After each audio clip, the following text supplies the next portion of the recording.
বাবা নিজেদের মধ্যে ঐক্য তৈরি করতে হবে। যদি আপনি ঐক্য তৈরি করতে না পারেন, বিচ্ছিন্ন ভাবে থাকেন, যে কোনো সময় বাতিলেরা আপনার উপর কি করতে পারে, হামলা। আর যদি ঐক্যবদ্ধ হয়ে থাকেন, একতাই বল, একতাই শক্তি। আমরা ছোটকালে একটা প্রবন্ধ পড়েছিলাম, বাবা তার সন্তানকে ডাক দিল, একটা লাঠি দিল, এটা ভাঙ্গো তো দেখি। ঠাস করে ছেলেটা কি করছে, ভেঙে ফেলছে। 5-7টা লাঠি একসাথে করে দিল, দিয়ে বললেন যে এবার ভাঙ্গো। ছেলেটা হাজারো চেষ্টা করে লাঠিটা কি করতে পারে নাই, ভাঙতে। তখন বাবা বলল, একটা লাঠি দিয়েছিলাম, তুমি ঠাস করে ভেঙে ফেলেছো, আর 4-5টা একসাথে করে দিলাম, তুমি কি করতে পারো নাই, ভাঙতে। কারণটা কি জানো? যখন কেউ একক থাকে, একা থাকে, তাকে যে কোনো সময় যে কেউ ভেঙে ফেলতে।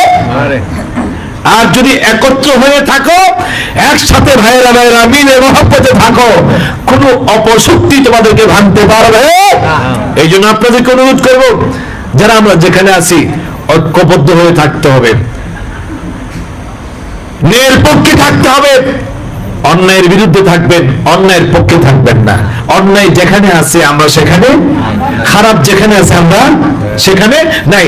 সুন্নিয়ত কোনো খারাপ বিষয়ের নাম নয়। মদ, জুয়া, গাঁজা, হেরোইনসি, লাফালাফি, নাচানাচি, বেপর্দা বেহায়াপনার মধ্যে কোনোদিন সুন্নিয়ত একমত না। সুতরাং মাজার হবে, ওলি আল্লাহগণ যতদিন পৃথিবীতে থাকে তাদের কি হবে, মাজার। সাধারণ মানুষের কি হয় না, মাজার হয় না, ওলি আল্লাহর মাজার হয়। ওলি আল্লাহগণের মাজার মানে জিয়ারতের জায়গা। কিসের জায়গা? যেখানে জিয়ারত চলে সেখানে কি আছে, মাজার। আপনি জিয়ারত মনে চাইলে করবেন, না চাইলে না করবেন। তবে শরীয়তের কোন বরখেলাপ, শরীয়ত বিরোধী কোন কার্যক্রম যদি থাকে, ওইটার বিরোধিতা করেন, ওইটা বন্ধ করেন। এককভাবে না পারলে সমষ্টিগতভাবে, আপনারা না পারলে আমাদেরকেও সাথে নেন, নিয়ে আলোচনা পর্যালোচনা করেন, যেটা শরীয়ত বিরোধী ওই কাজটাকে বন্ধ করেন। এটার মধ্যে আমরা সবাইকে একমত। শরীয়তের বিপক্ষে কেউ আমরা নয়। শরীয়ত যেটাকে অ্যাকসেপ্ট করে না, ওলি আল্লাহগণ, পীর মাশায়েখগণ, সুন্নি উলামা ইকরামগণ কোনদিন এটাকে গ্রহণ করে। 2-1টা ফকির, জড়ওয়ালা, লাডিওয়ালা, লেংটিওয়ালা, লাল লিসানওয়ালা কোন একটা মানুষ কাজ করলো, আপনি বলে দিলেন সুন্নিরাই কাজ করে না। সুন্নিরাই কাজ করে না। ওর অজ্ঞতা আছে, তার এলেমের কমতি আছে, তার জানা নাই, জ্ঞান নাই। সুন্নত কাকে বলে সে বুঝে না। সে শুধু এতটুকুনি বুঝে, একটা মাজার পাইলেই চলে, লাল লিসান ওড়াইলেই চলে, আর তার লম্বা চুল রাখলেই চলে। মনে করছে সে ফকির হয়ে গেছে, দরবেশ হয়ে গেছে। সে এতটুকুই মনে করেছে। আসল সুন্নত সে বুঝে।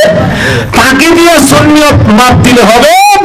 মাপ দিবেন গৌস পাক আব্দুল কাদের জিলানীকে দিয়ে, মাপ দিবেন খাজা গরিবে নওয়াজকে দিয়ে, আপনি সুন্নিয়ত মাপ দিবেন বাহাউদ্দিন নকশবন্দিকে দিয়ে, সুন্নিয়তকে মাপ দিবেন বাবা শাহজালাল শাহপরানকে দিয়ে। যাদের ত্যাগের বিনিময়ে এই দেশে ইসলাম এসেছে, তাদেরকে দিয়ে সুন্নিয়ত মাপ দেন। তারা যেই পথে, সুন্নিয়ত সেই পথে, সুন্নিয়ত যে পথে, আমরাও ওলি আল্লাহগণ ব্যতি রেখে ইসলাম যদি কেউ আশা করে এই ইসলাম সঠিক, এই ইসলাম কি নয়, আসল। আল্লাহ পাক যেন আসল ইসলামের থেকে, সুন্নিয়ত যেন বুঝে, ওলি আল্লাহদের নকশ কদমের থেকে ঈমান ও আমলকে আমাদের হেফাজত করার তৌফিক যেন আল্লাহ পাক দান করে। আমরা সবাই বলে আমিন। আর তোমার হেফাজতে বলি আমিন।